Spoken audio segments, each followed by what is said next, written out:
Buenos días, soy Ignacio Escolar, director del diario.es, Pedro J. Ramírez, director y fundador del Español.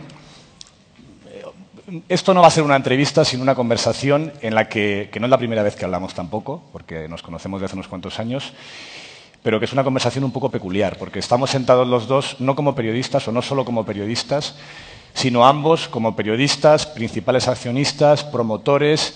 Yo soy hasta consejero delegado, porque San Clemente se negó y dijo que él se quería ser presidente, de nuestros respectivos medios de comunicación.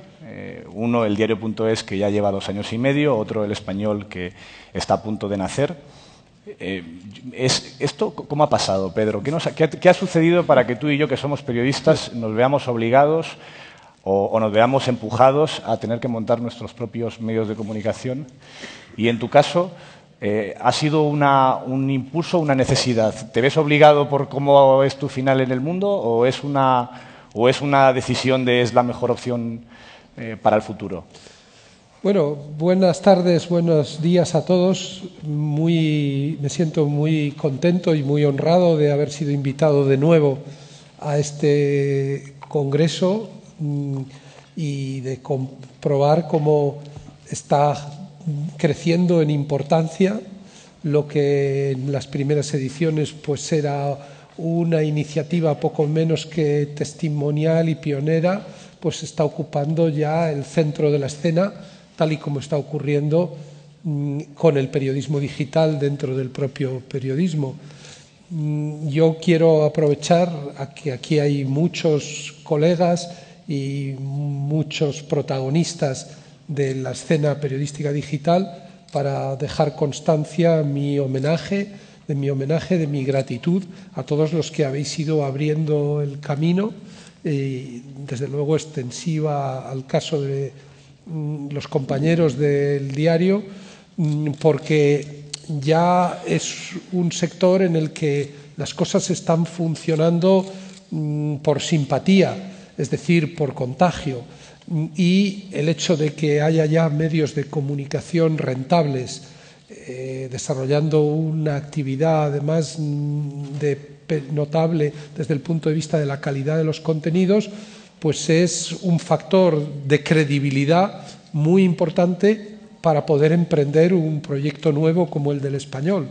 Si no existiera en el Confidencial y si no existiera en el diario, entre otros, pues a mí me costaría más convencer a los inversores y a los compañeros, a los profesionales, de que se unieran a nuestro proyecto.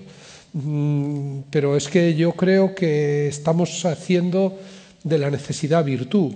Primero ha venido la necesidad y ya está llegando la virtud, que es el éxito.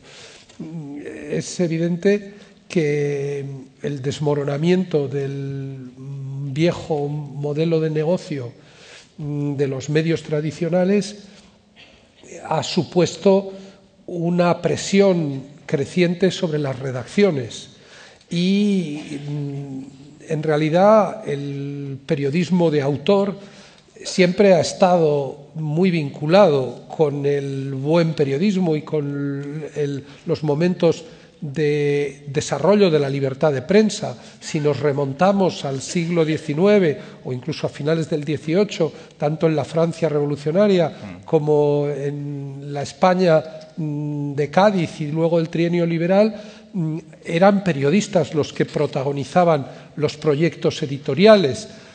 Creo que luego cuando se complica la ecuación de la cuenta de resultados, cuando aparecen otras figuras.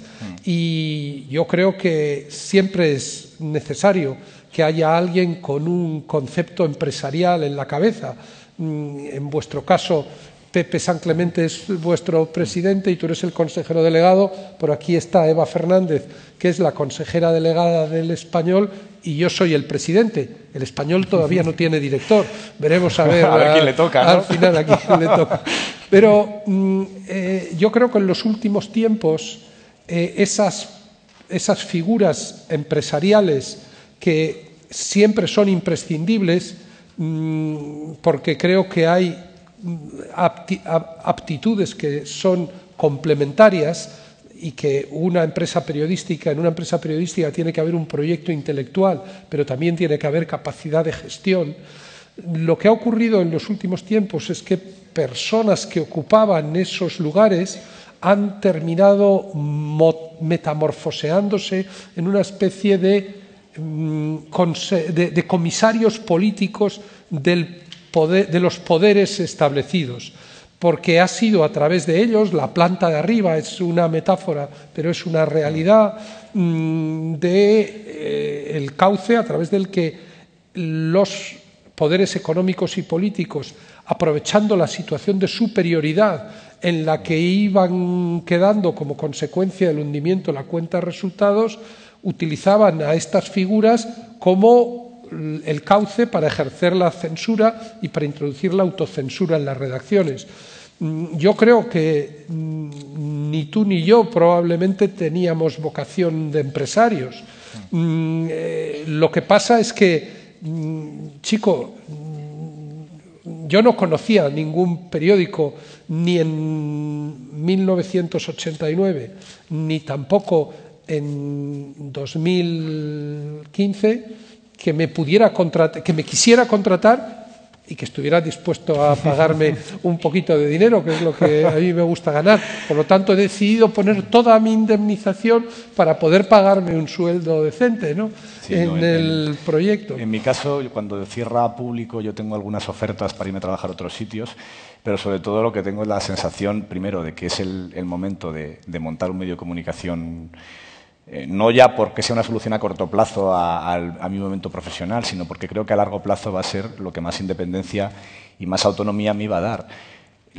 Para mí una de las claves es que la tecnología ha bajado tanto el precio de entrada en un medio de comunicación que lo que antes costaba la fiesta de presentación de un diario es lo que cuesta un diario. Que lo que antes costaba la campaña tú cuentas con 11 millones, que es mucho dinero, pero 11 millones era... Esa es pues, la noticia del día, ¿eh? El Español lo he El Español cuenta con 11 millones. Por primera vez, después del crowdfunding y de las aportaciones de los amigos, en estos momentos tenemos 11 millones en la caja, que está muy bien, ¿no? Pero solamente la campaña de televisión del Mundo o la de Público era la mitad de ese dinero, cuando se ponen en marcha los periódicos de papel. Entonces, yo creo que aquí ha llegado un momento en el cual, como ha pasado en la música, donde los músicos ya no necesitan las discográficas, o como ha pasado en otros, está pasando en la literatura también, la tecnología te permite que la propia redacción sea dueña del periódico. Y para mí eso es fundamental, porque en el caso del diario nos da la garantía de que nadie de los que tienen algún interés económico dentro del periódico tiene otro interés que el periodístico, porque es como puedes hacerlo para tener la absoluta independencia. Y eso te permite después pues poder tener las decisiones, poder tomar todas las decisiones pensando no en que me vayan a dar después a mi dueño una televisión, o una radio, o una recalificación, o un contrato de no sé qué, o una adjudicación, no, sino pensando exclusivamente en que el único interés del periódico es servir a sus lectores, que además, en tu caso y en el mío, se dan la vuelta para convertirse en la fuente de financiación, en una de las partes fundamentales de la independencia económica. Pero claro, al mismo tiempo... Es un momento donde todavía lo viejo no ha acabado de morir y lo nuevo no ha acabado de nacer. Todavía las cifras de facturación... Gramsci, esa es la definición que hacía Gramsci de crisis. La crisis. Y estamos en un momento donde todavía las grandes inversiones publicitarias siguen ligadas al papel, las grandes facturaciones siguen ligadas al papel, a pesar de que la audiencia hace mucho tiempo que ya se fue a Internet. Bueno, a mí me han hecho el otro día una entrevista para la revista Anuncios. Sí. Y me preguntaban, ¿pero de verdad que no hace falta papel para desarrollar un proyecto periodístico, ni tampoco los fines de semana? Y yo le contesté, pues no hace falta papel para desarrollar un periodismo de calidad, no hace falta papel para hacer el breaking news, para los reportajes del fin de semana, para ser influyente, para ser útil a la comunidad, para innovar el periodismo. Y yo veía que ella se quedaba, la redactora de Anuncios, de la revista Anuncios, se quedaba un poco perpleja. Y le dije, bueno, mira, sí, el papel tiene una utilidad en estos momentos. A lo mejor fui un poco bestia. Dije, sí, el papel hace falta para engañar a los anunciantes para que sigan pagando mucho más por mucho menos. en un soporte que cada vez va perdiendo su eficiencia, porque en este momento, y yo estoy muy admirado, o sea, reconozco que es un resultado estupendo el que acabas de anunciar del diario, pero con 4 millones de usuarios únicos me parece una gran injusticia que vuestros ingresos publicitarios solo sean 1,8 millones de euros. No, esos son los totales, os cuento los datos. Hemos cerrado 2014, la facturación completa de publicidad más socios del diario.es, con 1,8 millones de euros de ingresos, un poquito más, de los cuales un tercio son socios y 1,2 millones, los otros 2 tercios, pues son más a mi favor, publicidad, ¿no? A pesar de que el diario.es hoy en audiencia está ya el segundo entre los diarios digitales españoles en la última ola de Comscore Mobile, segundo o tercero, depende de la ola, cerca están Huffington y Público, pero más o menos estamos prácticamente ya segundos en las últimas 2 olas. Y por delante de periódicos en papel que tienen facturaciones inmensamente más altas que la nuestra. Por delante no un poquito, bastante por delante en audiencia. La verdadera brecha digital que hay en estos momentos es esa. Pero nosotros, la verdad es que nos preocupa hasta cierto punto porque hemos conseguido, la parte positiva es que hemos conseguido hacer esa audiencia con 1,5 millones de euros de gasto. Es decir, nuestros beneficios en el año 2013 han sido de casi 300.000 euros antes de impuestos, que vamos a reinvertir completamente en mejorar condiciones de los periodistas, contratar más periodistas, mudarnos a otra redacción. Pero evidentemente ni nuestra audiencia, ni nuestra influencia, ni nuestro número de lectores, que son el último Comscore 4,5 millones al mes, tienen en otros medios una facturación tan baja en publicidad. Quizá porque uno de los problemas que hay también es que el concepto de usuario único a todos nos marea y no responde todavía, o no responde en realidad a una experiencia de lectura efectiva. Es decir, que ahí hay un problema también de carácter cualitativo, que creo que medios como el tuyo y desde luego el Español van a contribuir a que eso cambie, porque es muy importante que exista un proyecto intelectual, que exista que un periódico. Yo sigo creyendo en los periódicos, aunque se materialicen en soportes distintos y tengan formatos y expresiones diferentes. Yo sigo creyendo en el periódico como una manera de mirar a la realidad, como un proyecto intelectual, como una forma de cubrir la actualidad de manera jerarquizada, de presentarla tal vez, esa es una opción, como una secuencia, con un perímetro. En todo caso, me parece que vosotros habéis elegido un buen modelo de negocio y cuando a mí me dicen cómo va a ser el modelo de negocio del Español, pues siempre se ponen como referencias los 2 medios digitales que están ganando más dinero en nuestro entorno. El Confidencial en España, que solo tiene ingresos básicamente por publicidad, y Mediapart en Francia, que solo tiene ingresos por suscripciones. Y a mí me gusta, y ya lo hemos anunciado, que vamos a seguir un modelo no idéntico, pero sí parecido al del diario, porque creo que el diversificar las vías de ingresos supone también diversificar los riesgos y, por lo tanto, apuntalar más la independencia. Claro, nosotros cuando lo lanzamos, lo de los socios del diario.es, que ya tenemos casi 11.000, 10.800 y pico, creo que estamos hoy, lo pusimos en marcha al mes y medio antes de salir. No fue una cosa muy planificada, a pesar de que el proyecto llevamos muchos años con él, sobre todo por tener una vía de escape si teníamos un veto publicitario, sobre todo por tener la garantía de que en caso de que a pesar de nuestra audiencia, que sabíamos que íbamos a tener, tuviésemos problemas para conseguir ingresos publicitarios, porque evidentemente nuestra información no es cómoda para muchos anunciantes, no es cómoda para el poder ni político ni económico, tener de esa manera, a través de los lectores, una vía de escape. Tener la garantía, además, que lo que nos pasa ahora, de que aunque los socios sean solo un tercio del total de los ingresos, no hay ninguna empresa por separado, ningún anunciante por separado que llegue a la mitad de la mitad. ¿Y por qué les llamáis socios y no habéis dado el paso que hemos dado nosotros? Suscriptores. De accionistas. De convertirlos en accionistas también. Porque realmente es importante que nosotros tengamos esos recursos, que, por cierto, fíjate que lo que significa eso, exactamente es el mismo dinero el que tenemos hoy, espero contar con más recursos, pero esos 11 millones son exactamente el mismo dinero con que se lanzó El Mundo hace 26 años. 1.600... Pero no el mismo... pesetas constantes, no. No, pero tampoco, pero como tú has dicho, claro, es no, que los precios han bajado. el barrera coste de entrada es industrial y el beneficiario de todo eso es, en definitiva, el ciudadano. Pero aparte de la expectación que pueda existir en torno a nuestro proyecto, hay algo que al día de hoy ya no es una promesa, que es una realidad y que le da una gran fuerza a la irrupción del español, que son esos 5.600 accionistas. Creo que sería relativamente sencillo para el diario también convertir a esos que ya llaman socios y a lo mejor, no sé, transformar, no sé si os ha pasado por la cabeza transformar una parte del dinero de la suscripción en acciones, porque al final eso te da una base social enorme. Tú imagínate que hay un tipo, un DIRCOM de estos estirados, que dice que como no digas que su presidente es la reina de los mares, pues que no te va a poner publicidad.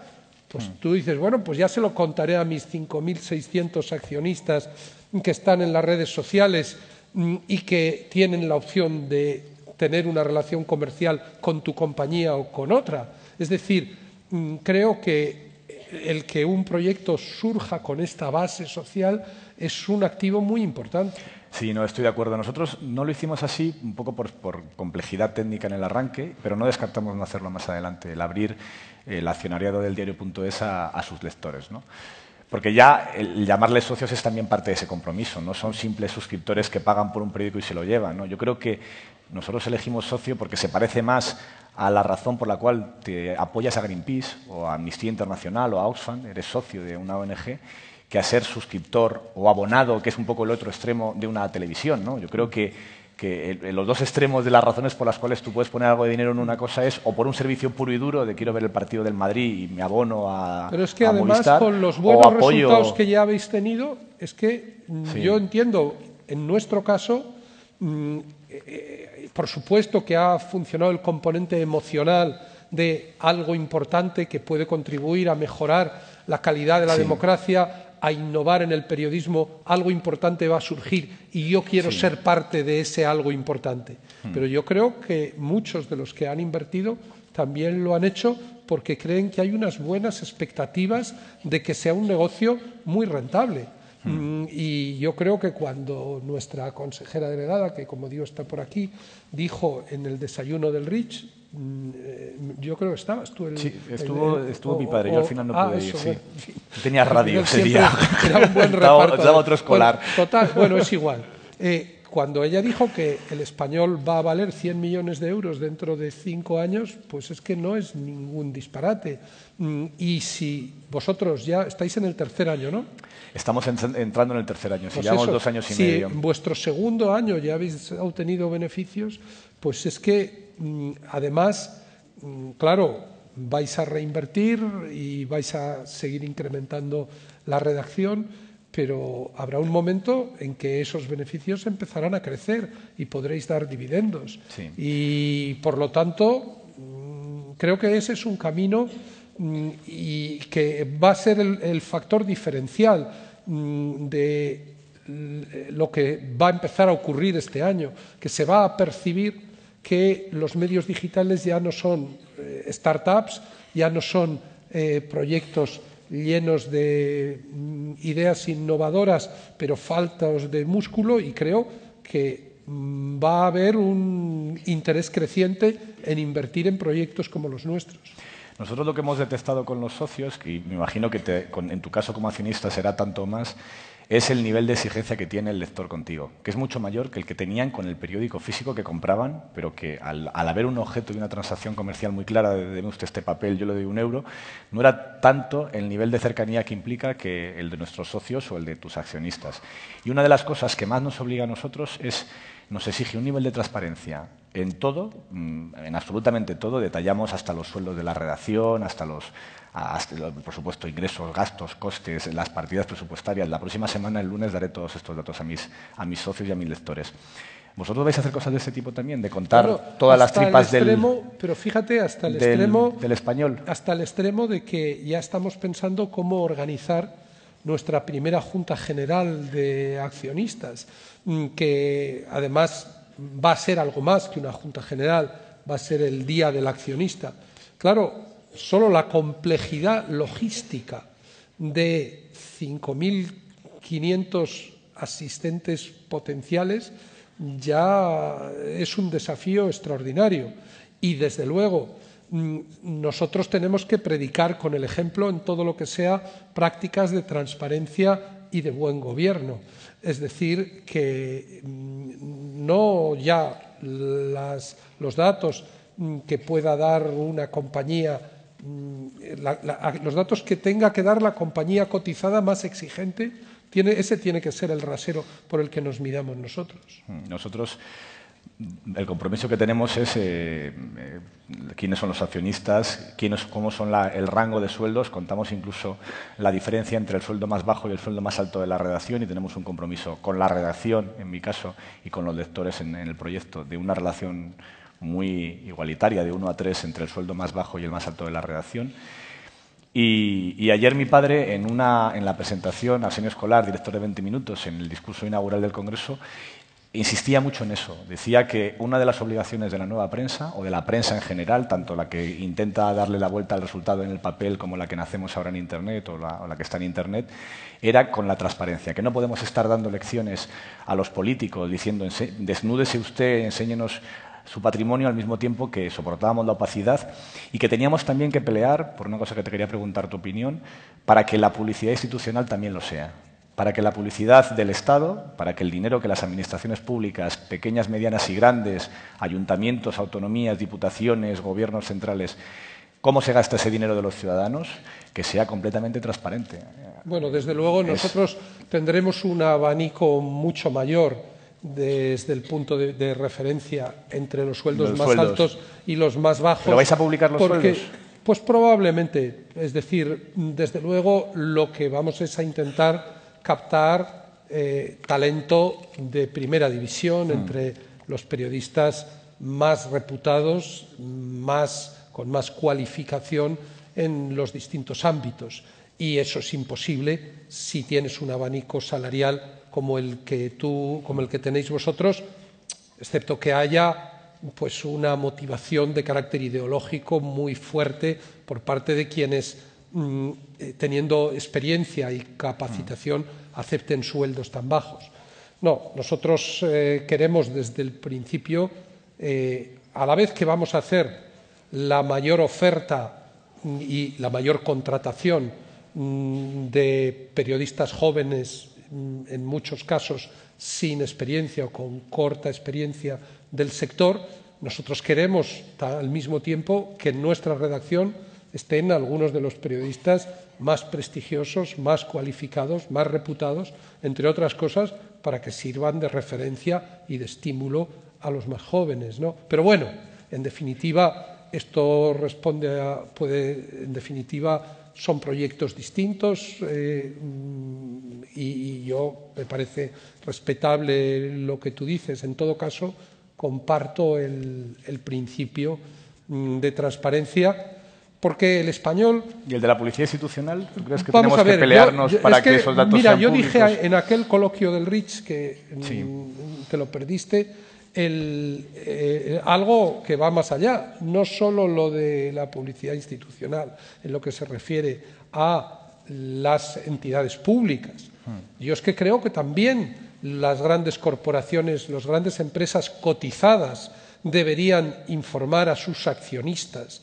Nosotros vamos a tener 5.500 accionistas. Por lo tanto, la perspectiva del accionista como una de nuestras banderas va a ser permanente en la línea editorial del Español. Yo creo que los accionistas de las empresas cotizadas tienen derecho a saber cuáles son los criterios y cuál es el resultado de la aplicación de esos criterios por los que sus compañías distribuyen su presupuesto publicitario.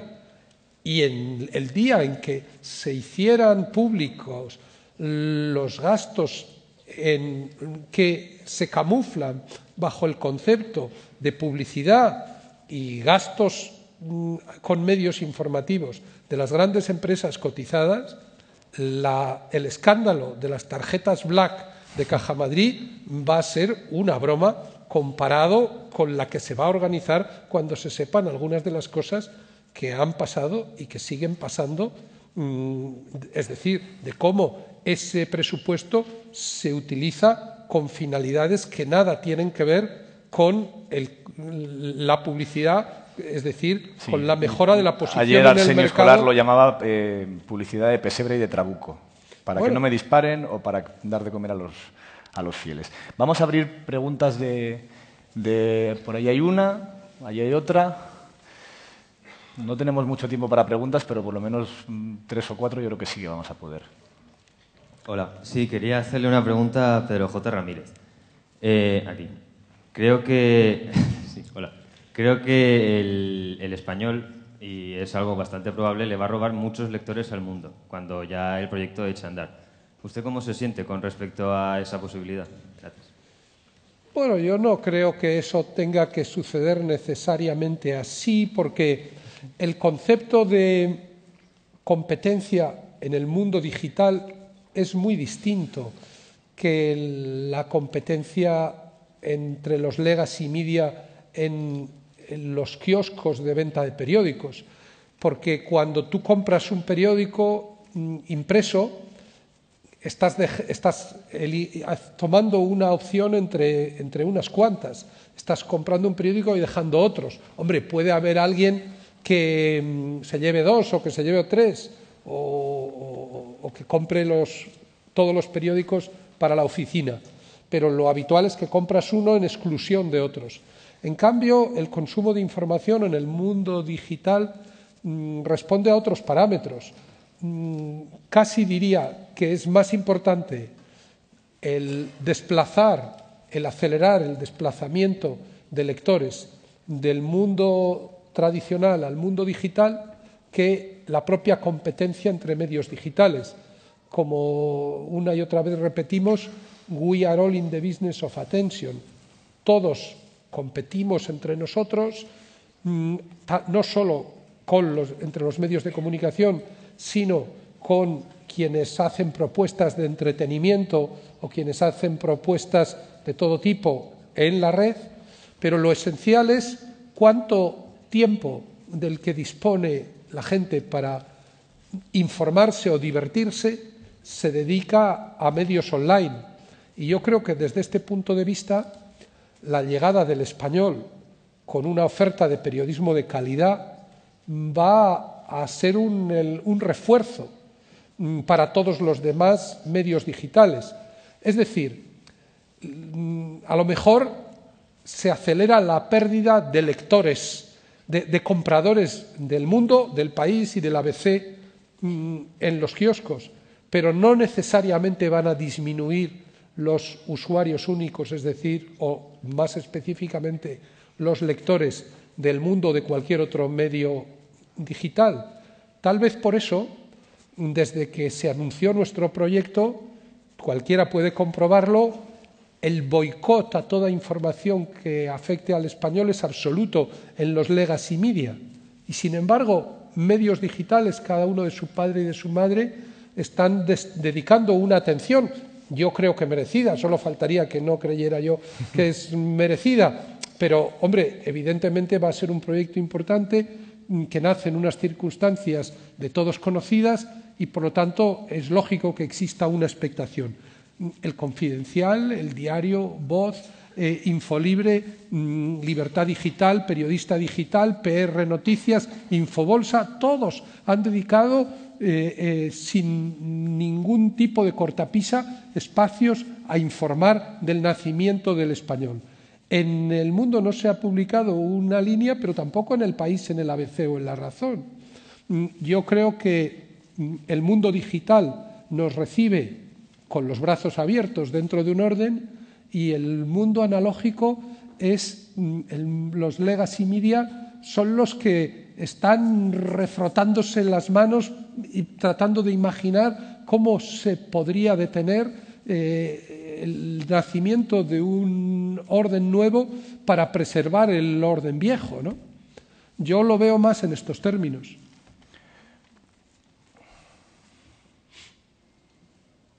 Hola, buenos días. Pregunta para Pedro J. En la oferta pública de venta de acciones que se ha hecho, que la información que se ha publicado es más bien escasa para el que va a meter dinero. Por ejemplo, se hablaba de 5 millones de euros. Por la noticia que tenemos de esta mañana, debe haber 7 millones de euros. El que ha comprado esas participaciones en realidad no sabe cuánto capital va a tener, no sabe la estructura de gasto, por ejemplo. Ahora has anunciado que esperáis empezar con más capital.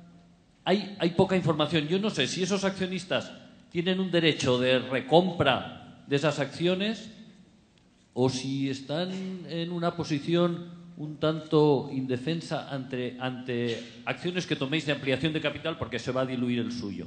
Y aparte de eso, me gustaría saber si nos puedes contar el presupuesto de gasto para los primeros años y también la estructura de ingresos. Gracias.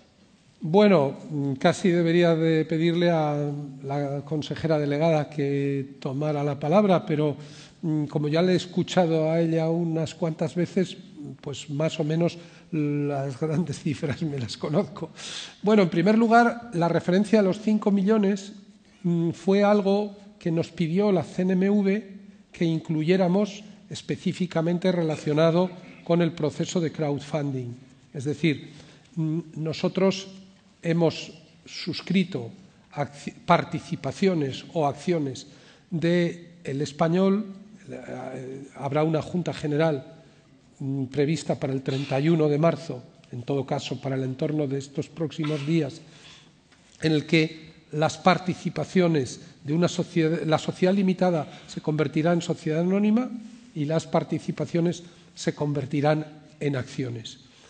Al mismo tiempo que hemos desarrollado ese proceso, cuando la CNMV nos dijo que pusiéramos que nunca captaríamos por ese procedimiento, el del crowdfunding, más de 5 millones, pues casi nos pareció que era una broma, porque como digo, yo pensaba que nos íbamos a quedar en el entorno, pues que si llegábamos al millón ya sería, hubiera sido ya el récord de España de crowdfunding. Pensar que íbamos a batir el récord del mundo de crowdfunding en media, pues se nos antojaba un poco lejano.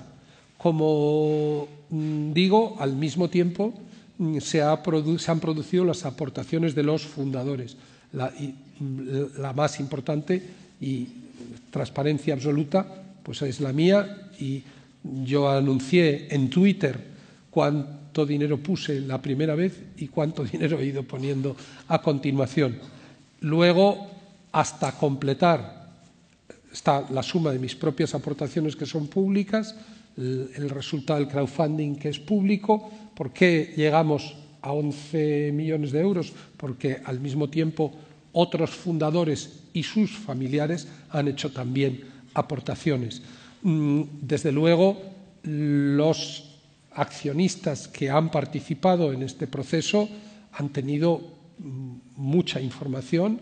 Estaba colgados los documentos relativos en la página web desde la que hacían la inversión, y van a tener todos los derechos que le proporciona la legislación a los accionistas de las sociedades anónimas, y además aquellos que específicamente figuran en los 10 compromisos que yo he hecho públicos en relación con esos accionistas. No creo que merezca la pena reproducir esos 10. En todo caso, yo creo que la motivación de la mayoría de ellos, como digo, es la de participar en un proyecto que perciben que va a ser importante para la sociedad española, y por otro lado, en un proyecto que creen que va a ser rentable. ¿Pero tenéis ya la estructura de cuánto va a ser el coste anual del Español el primer año, por ejemplo? Bueno, nosotros creemos que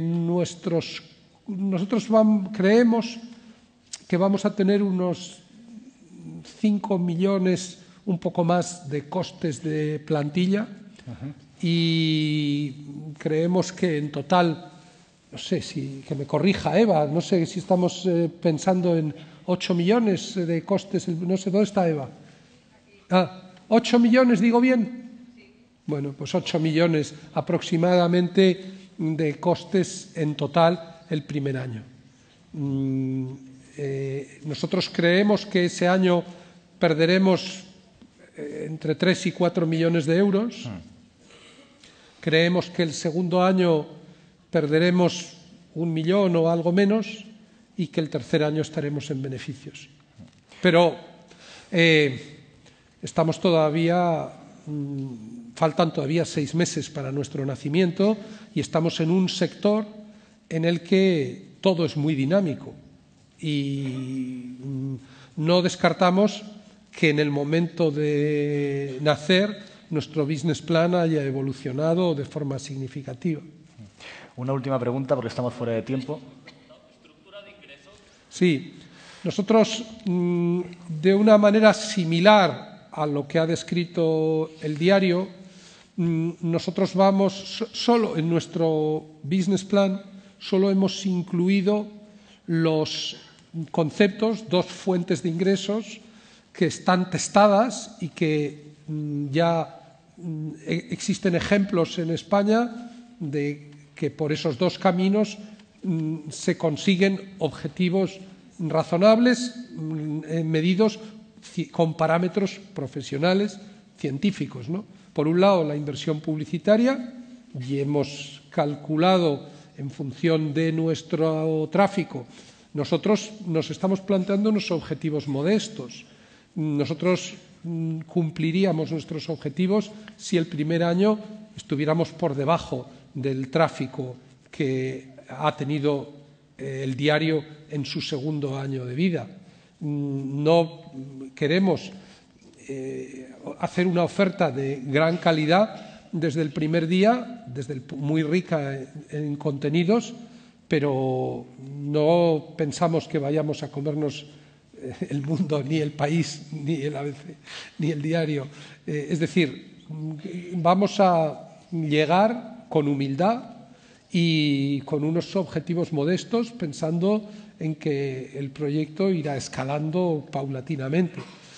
Nosotros, por lo tanto, creemos que tendremos las 3/4 partes aproximadamente de nuestros ingresos el primer año por publicidad, y publicidad, sponsorización, eventos, etcétera, y aproximadamente una 1/4 parte a través de suscripciones digitales.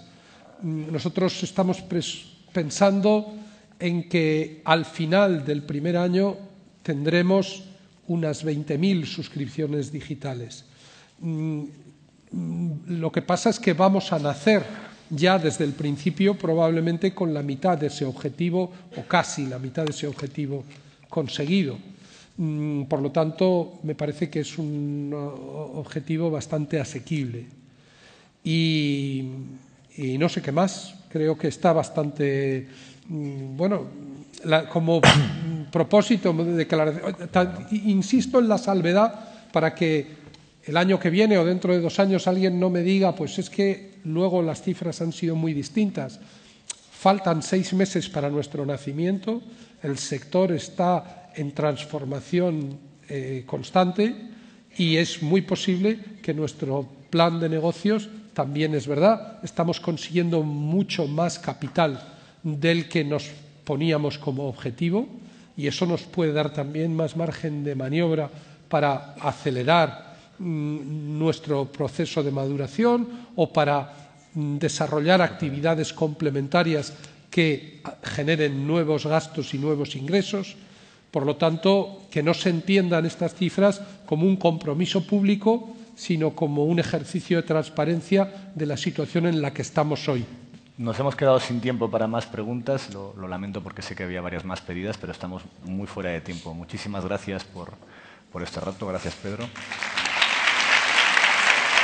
Muchas gracias a todos por vuestra atención.